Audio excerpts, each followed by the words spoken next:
Anong gagawa mo dito? Sunny Boy? Boss! Boss Sunny Boy! Ako may-ari nitong bahay. Opo nga pala. Opo, senyorito. Boss, amo pa, Panginoon Batala. Yes. Ikaw bang gaya ni Mandy? Ay, ako nga po. Ako po. Sige na, makakalis ka na. Bawal ka maglinis dito. Ay, ito po. Alis na po talaga ako. Lalabas na ako. Teka, sandali.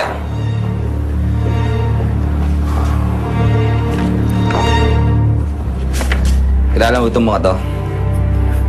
Ay, wititit ko na yung mga yan. Hindi ko po kilala. Ngayon ko lang po sila nakita. Yeah. Malis ka na. Sige po, wala na po ako. Ito na po.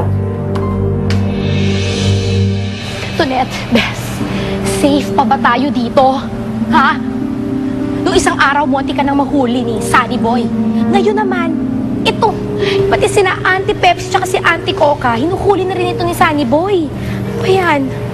Ayun na nga, ang bilin nga sa akin ni Auntie Pepsi, huwag na akong pupunta muna ng parlor kasi baka delikado. Kailangan maglaylo muna ako. Tama yun. Ay, Maglaylo ka na.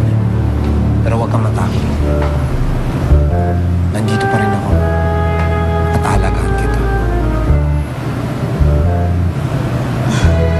Salamat, Joel.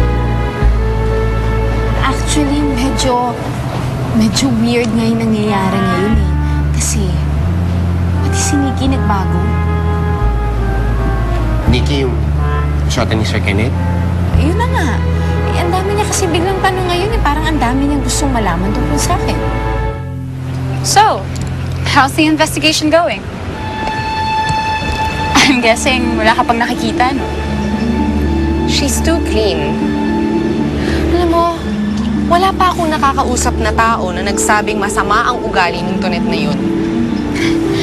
You know what? Every girl has their own dirty secret. Ikaw nga magsabi sa akin kung ano. Well, maybe you're looking at the wrong background. Ba't di mo tingnan kung saan ang galing si Tonet? Kung ano si Tonet bago siya maging Tonet?